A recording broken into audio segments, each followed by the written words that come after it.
And our Energy Efficiency and Conservation Act will come into effect this year.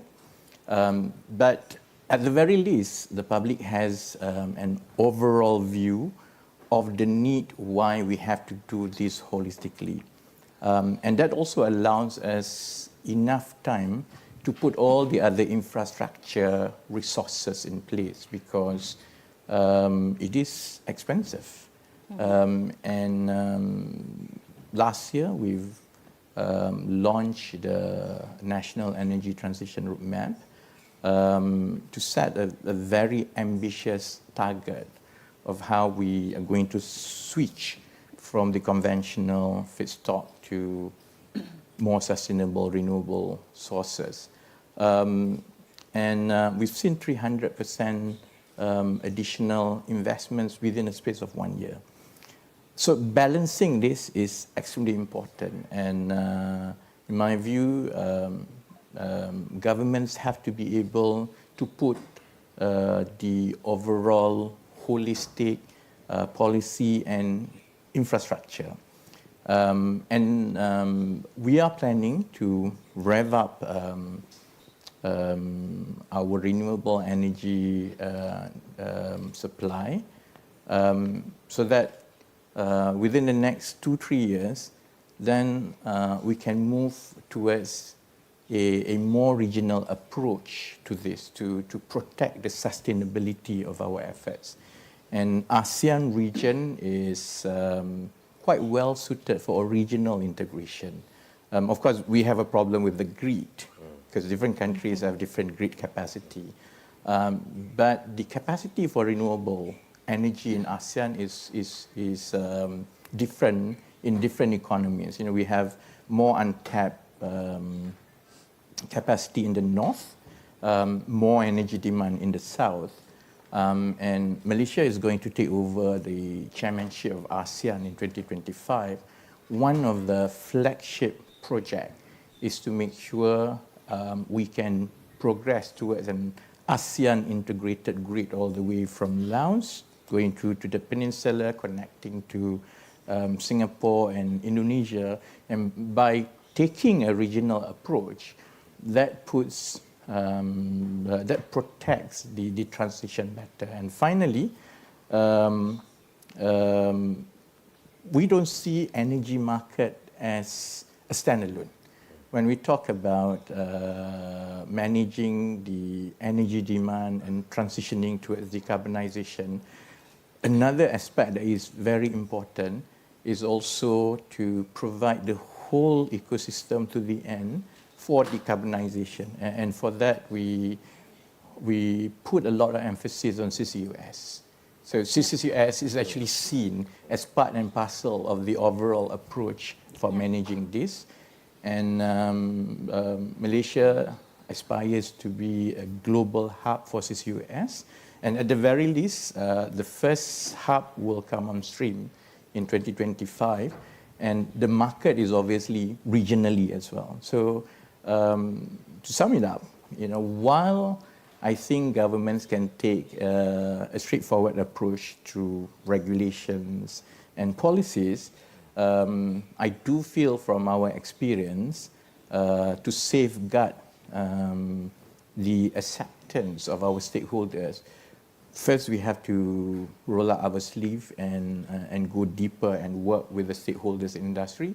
But more importantly, it also has to take a more regional perspective to this, rather than each country looking at energy transition on our own. Yeah. Thank you, Minister Ramlee. You touch upon the regional perspective, and also you talk about the how could we utilize the technology like CCUS to support us to reach our goal. But actually, mainly you talk about supply. Actually, we're going to talk about demand. So maybe next round, I will ask you more questions on the supply side, on the demand side instead of the supply side. So before that, let's move on. Madame Lina, and from a perspective of the Lama Holding WLL, and please, the floor is yours. So I want to reiterate what His Excellency said. In the private sector, we looked at it in a different way. Okay, the most of the infrastructure are legacy infrastructures in Saudi, regional and international. So in order for us to have more of these legacy infrastructure and buildings to be retrofit, to be more energy efficient, especially in Saudi Arabia, we have extreme weather. Now it is summer, it's like 50 degrees. So it's really hot.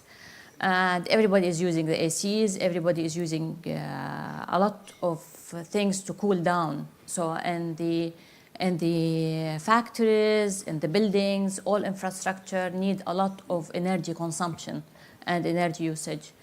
So in order to do that, there's a lot of things that has to be done. And really he pinpointed the major things. I can put it in 3 maybe points, especially from the private sector point of view. First, in our region, I'm talking about maybe Saudi and more of the Gulf region and the MENA region, there is no clear regulations exactly telling us what to do. So every country, they have their own regulations, and even every entity that is governmental has their own regulations. So there is no clear regulations for us as a private sector to come and start doing what it needs to have an energy consumption efficiency. Second is the initial investment that we have to put as a private sector in order for us to use efficient materials, to have more sensors, use a lot of technologies. We need to put a lot of initial investments there. And this is what he was talking about. So these initial investments need to be compensated somehow. Yeah. So it has to be a dance between the government and the private sector, where incentives from the government can come to the private sector, making them more incentivized to be using more energy efficient materials and technologies. Maybe the third thing that is very important is the public awareness. Most of the people, they don't have the awareness, okay? And most of the people, they say that it is just me, so who cares? So I think the government has to put more of the awareness within the public, okay? And make sure that every one of us counts in order for us to reach the climate goals internationally. We need everybody of us to be responsible. But the problem is, without the incentives for the public, without the incentives for the private sector, no clear regulations, no awareness, everybody saying, it's only me, I do not matter in the whole equation, but every one of us matters. So just in buildings, using efficient materials, just in buildings alone, globally, 25% it can do energy efficiency. 25% of the global efficiency can come from only buildings. Just imagine if it comes from major infrastructures, plants, other things that we can put energy efficiency. So there's a lot of challenges that we need to look at. And as His Excellency, and excuse me because I refer to you a lot of times, but you are pinpointing everything. So a lot of the things is not to work it out as country by country, but rather than a region. Because, the grids, the electricity grids can go everywhere if we have smart grids, if we have technologies like the AI, the Internet of Things. All of this can matter in order to reach, the climate goals that globally we agreed on. And I think in the COP28, everybody was agreeing that we will not raise the climate change more than 1.5 degrees, but real things has to happen on the ground by a lot of things that need to be tackled from the government and the private sector.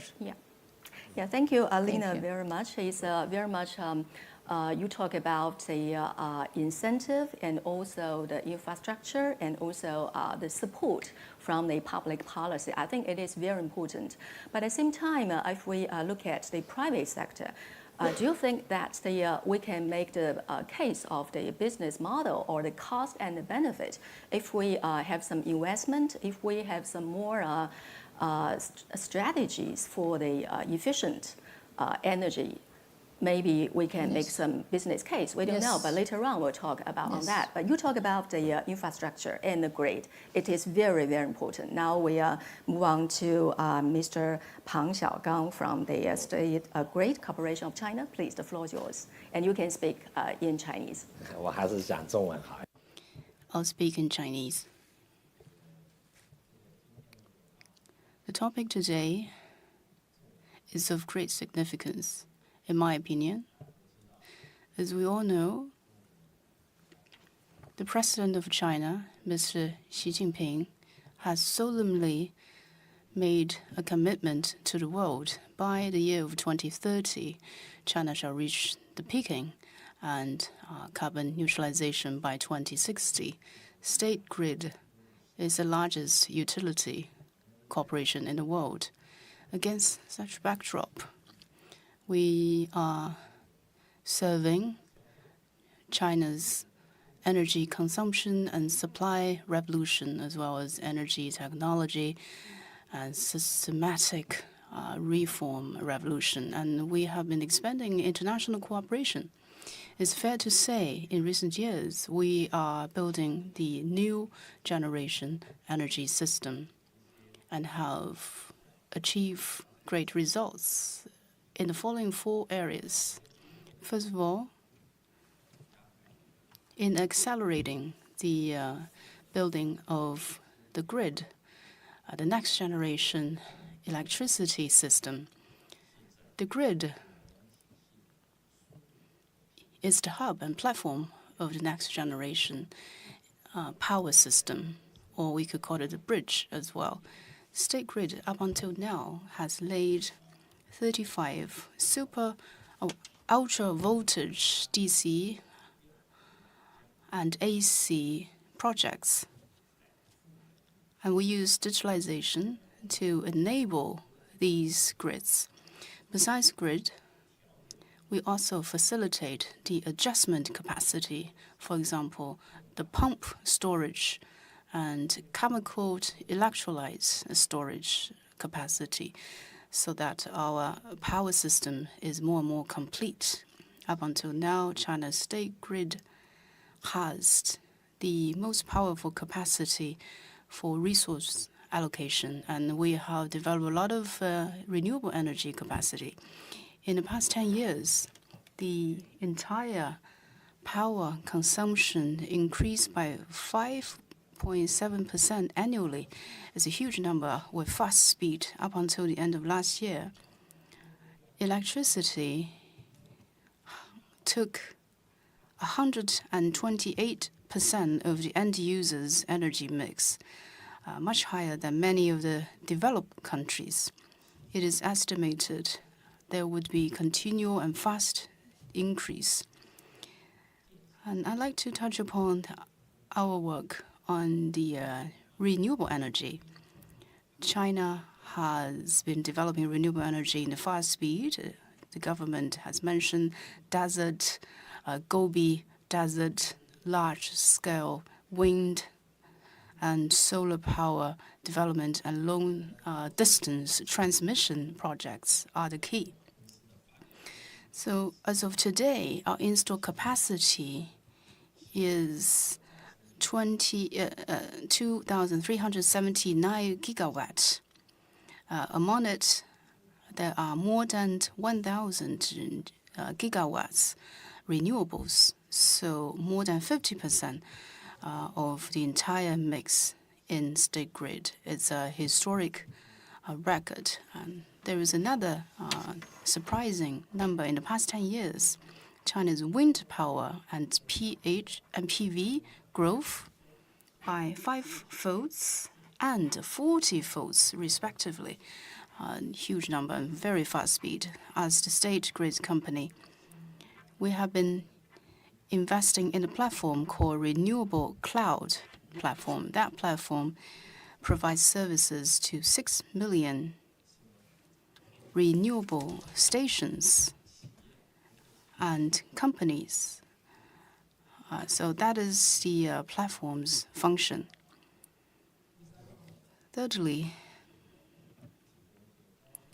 we provide efficient power business services to make the entire business environment more favorable, to leverage our advantages. In the past, I oversaw this work. Let me give you an example for a project that I oversaw, which was included into the best user case for the power industry by the World Bank. And about EV or renewable cars, renewable car developed dramatically in China, as you know. We've built a Internet of Cars platform. Charging ports, more than 500,000 charging ports have made an interface into this platform. At last, in terms of our R&D in the core technologies, we are making efforts as well. During the earlier conversation, the moderator mentioned our patent ownership. We rank #1 in China. After years of accumulation, we have come up with world-leading technologies such as ultra-voltage power transmission technology, unarguably, #1, and flexible DEC technology for the transmission of renewable energy and the control of the large grid. Many of our projects actually are world top-notch demonstrative projects. Thank you very much, Mr. Pang, for introducing the cases from State Grid, significant cases and from the perspective of technology and platform, and the resources integration. When time allows, we shall delve into deeper questions. And our next speaker, Mr. Benedict, and from mining sector. So in your perspective, what is the opportunities and also what are the challenges and how do you make the energy efficiency and how to reach our net zero, our target, please? For the world's basic industries or mining or commodities industries, the green energy transition is both a threat and an incredible opportunity. On the one hand, of course, for the oil industry, it's a big question what will happen with oil, particularly in the transportation sector. Just to give you an idea, last year, the global electric vehicle fleet replaced around 2 million barrels of oil a day. That's more than the production of Norway, probably Malaysia. A lot more. A lot more than Malaysia. More than the production of Mexico or Kazakhstan. So the impact is pretty significant. On the other hand, for the mining industry, the energy transition, particularly when you look at renewable energy, energy storage, electrification of the transportation sector, it is the biggest purchase order in the history of the industry. And that comes with challenges. And when you expand a supply chain so fast, that comes with challenges of sustainability and transparency. But on average, it is a very, very positive development. And the mining industry as well will have to be electrified, right? Because it's the most efficient, it is going to be the cheapest. And these basic industries are great because they form the basis for base load demand, right? Because we all talk about demand and about efficiency, and that's very important. Probably even more important is the timing of the demand. And what I found very impressive in Mr. Pang's explanation, how China has been thinking about its energy system as a system. And why do I make the distinction, right? One is the supply of energy and the demand of energy, and that's called a system. But here, the system is actually something much bigger. It is a combination of energy supply, the distribution, the data that you require in order to balance out supply and demand at the right times, and sensors and data gathering devices that actually give you that information. And of course, price setting mechanisms, because at the moment, you see, particularly in Europe, when there was not a systems approach, there is oversupply of renewable energy, which cannot be used, which means many, many days in Europe, electricity prices are negative. It doesn't help anyone because nobody needs it, right? Some basic industries, they benefit because they buy at the time when nobody else wants to buy electricity. And of course, anyone who stores electricity has great commercial benefits. And because that system hasn't been really thought through.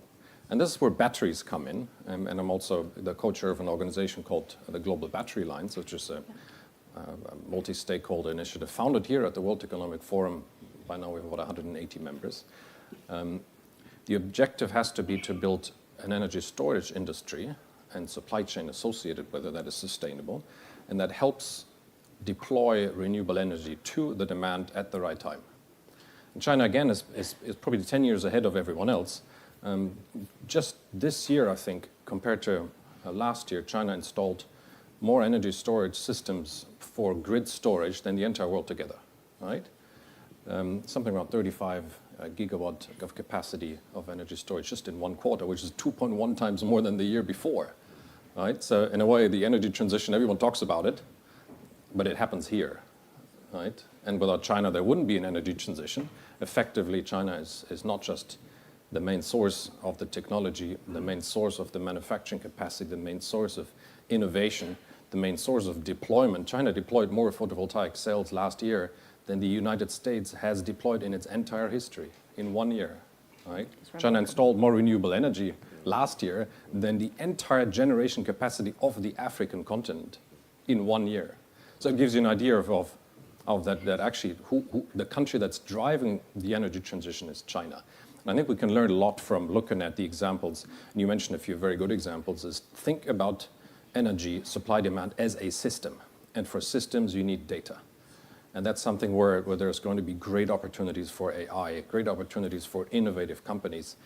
How to capture, how to process, and how to apply data to make an optimal efficiency allocations of electricity, of that electron through batteries into renewable energy, from renewable energy to electric vehicles, battery to grid is going to be a massive opportunity, and it will help deploy the electron to the most efficient use.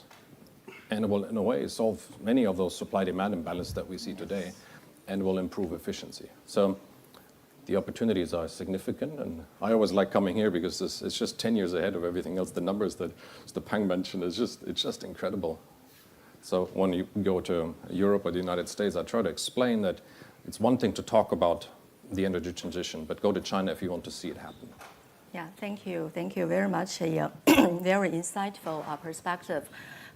Mainly on the kind of the whole system of the energy and industries and innovation and the pricing and the policy together. And we should utilize the technology like the data, like the IoT. You can make the best choices and the best efficiency. At the same time, you need a infrastructure and you need a policy. And I think we will dig deeper if we have another more time on that. And now we move on to our next speaker from the Envision, Zhang Lei. And I think you will talk now more about the AI's role in the energy efficiency and energy demand, please.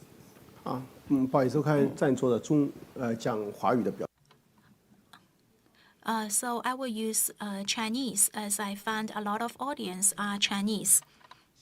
Well, for AI, in essence, it's an energy sector because now we have the large language models, and we found that there's a pattern that as long as you have enough computing power, then you will have enough intelligence.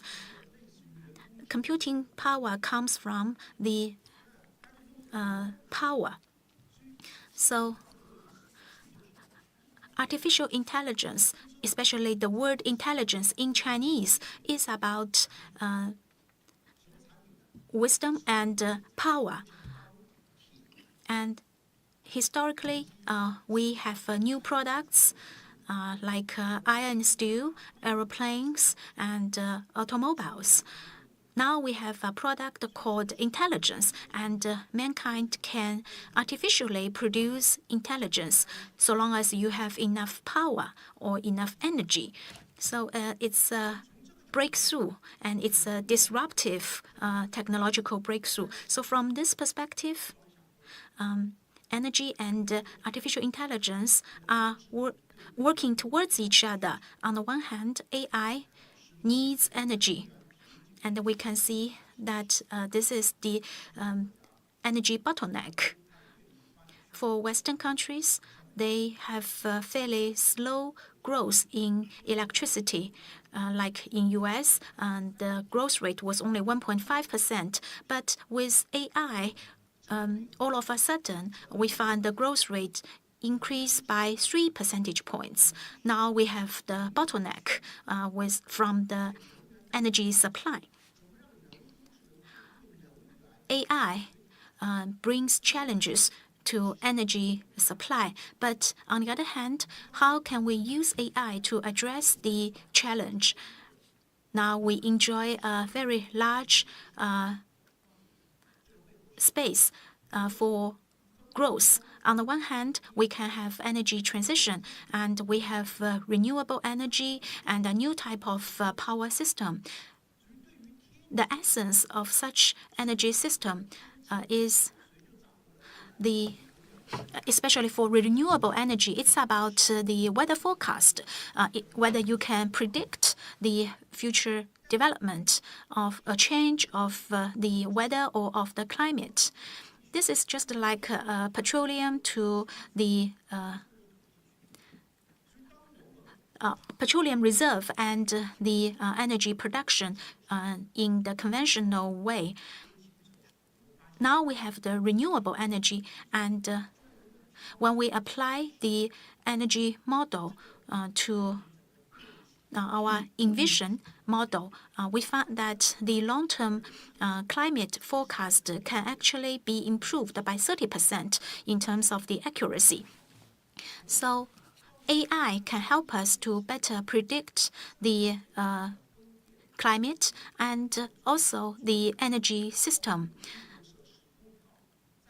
For the electricity system, we may have the fragmented energy sources like wind power, PV power, and etc. And now, if we can use AI as the brain to coordinate the fragmented energy supply or the energy sources, then we can optimize the overall energy supply system. Going downstream, we find the large model being applied to the central system, the central heated or refrigeration system, the air conditioning system. In Singapore, in our airport project, we found that the IoT-based AI management model for the air conditioning can help us to reduce 20 to 30% of the energy consumption. So in this regard, AI has a huge demand for energy supply, but once AI accomplishes the learning, and it will become a super intelligent agent, helping you to increase the energy efficiency. So AI, on the one hand, may have a huge demand for energy supply, but in mid and long term, we can see that AI can optimize the society, the social system, the energy system, and the transportation system. So it's a two-way traffic, and they are moving together. I really appreciate Mr. Zhang's point. He talked about the challenges brought forward by AI, but also the opportunities of AI.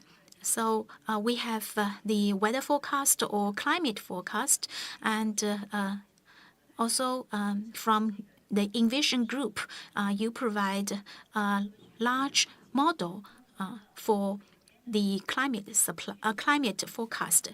And also, we can use AI to coordinate the energy supply, and we can see the role of technology.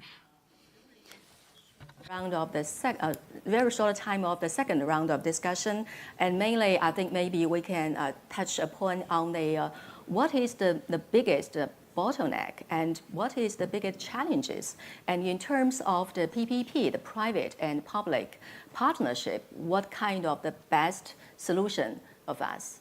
So very quickly, and we can share some time for our very high quality audience to join us to have a final round of the discussion. So very quickly, Minister, please.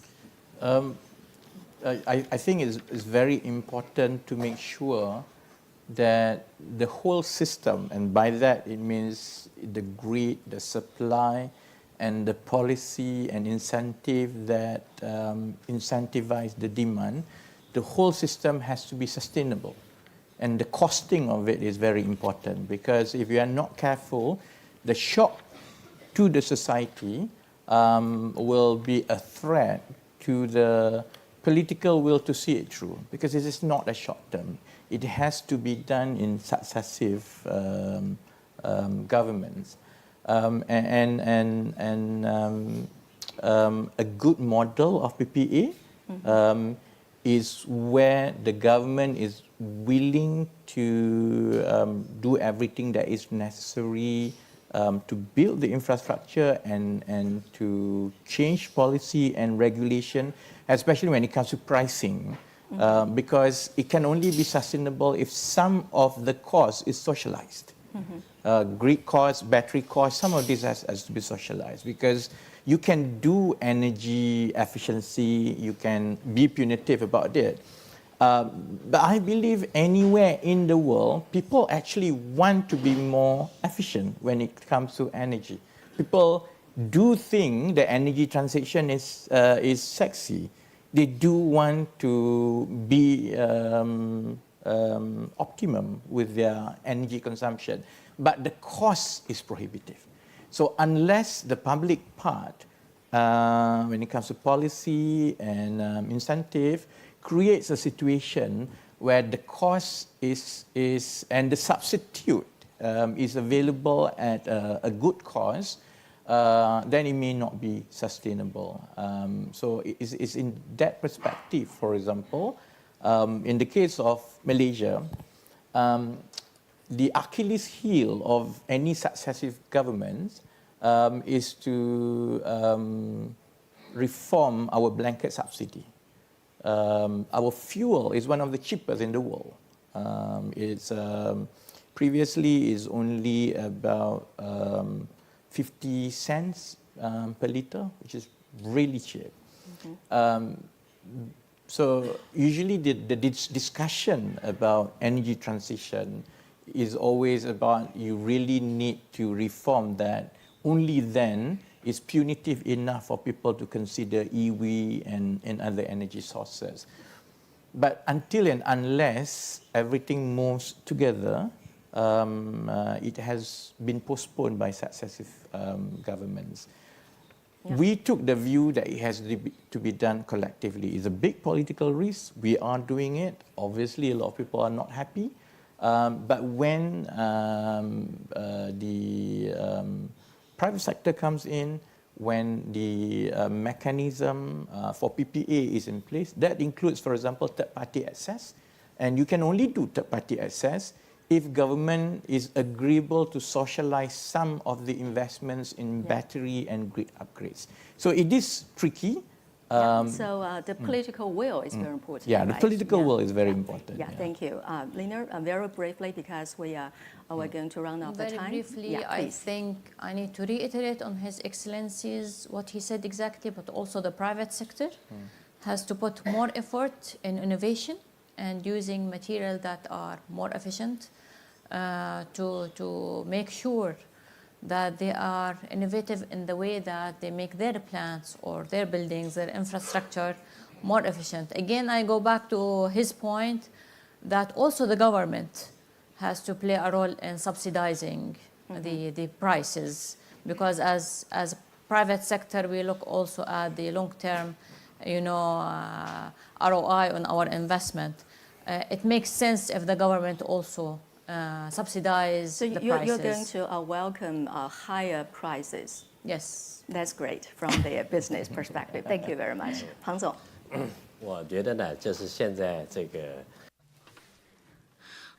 Well, with the rapid increase of energy demand and also the energy transition challenges, I think the most important thing is the government, the private sector, the users, and the society should make joint efforts. I think we can focus on three things. The first is the development of the market. We are promoting a unified national market for electricity. And the second is we should accelerate our efforts to come up with innovations. We have many technologies, disruptive technologies to be innovated and to be applied. And also, we should have forums like the WEF Davos Forum to strengthen communication and cooperation. Thank you. There is the role of PPP. Very briefly, please. If you want individuals and corporations to show the right behavior, you need to incentivize them through attractive prices. So ideally, every individual in this country, every individual in Europe or the United States becomes its own power producer and its own seller of electricity into the grid at an attractive price, whether that's through its electric vehicle that charges directly into the grid or whether it's through a solar panel on its roof. The whole county program in China was a fantastic example of successful entrepreneurship on a local level. And then you're going to see very different behavior. When governments intervene to distort prices and when subsidies are introduced, in more than less of the cases, the governments don't get it wrong, or over time those prices are wrong. So coming back to the foundation of efficient markets, you have to show transparent prices and make sure that people show the right behavior, acting according to those prices. Yeah, thank you very much. It's very, very important and crucial for the pricing. Price should be right. Yeah, 张总。解决 Solving this issue of energy transition, undoubtedly, we need chemical engineering, mechanical engineering, electric engineering. As a technology company, we feel that with all these capacity in engineering aspects, we are confident to help to reach carbon zero. And globally, especially in the developing countries, market engineering, society engineering are also needed. So we should rationalize all these kind of engineering capacity, including financial engineering. Why today we're seeing the great development of wind and solar power? It is actually from a renewable law in the 1920s by the Germans. It has set up some guidances, and now we're seeing this wave of development of the solar and wind power in China. So there's huge potential in financial engineering and society engineering, and that is why, together with government in Inner Mongolia, in Chifeng, we are building the largest green power project. We're trying to combine all these engineering capacity to really address such a huge challenge. Thank you, Mr. Zhang. Wonderfully said. We encountered a technical glitch. Highlight our Transforming Energy Demand Initiative, which is led by the IBC in the WEF, actually in International Business Council, a community or forum composed by over 120 CEOs of the global businesses and supported and by the Center of the Energy and Material Team of the World Economic Forum. And we congratulate, they have done a lot of job, and we hope that we can work along that line, more actions and more awareness, and also we focus on the environment and also the PPT. The price should be right. At the same time, technology is very, very important. So the action has been made, and we welcome the whole world will join us. And with that, thank you very much. And please join me with a big applaud for thanking our panelists. Thank you very much.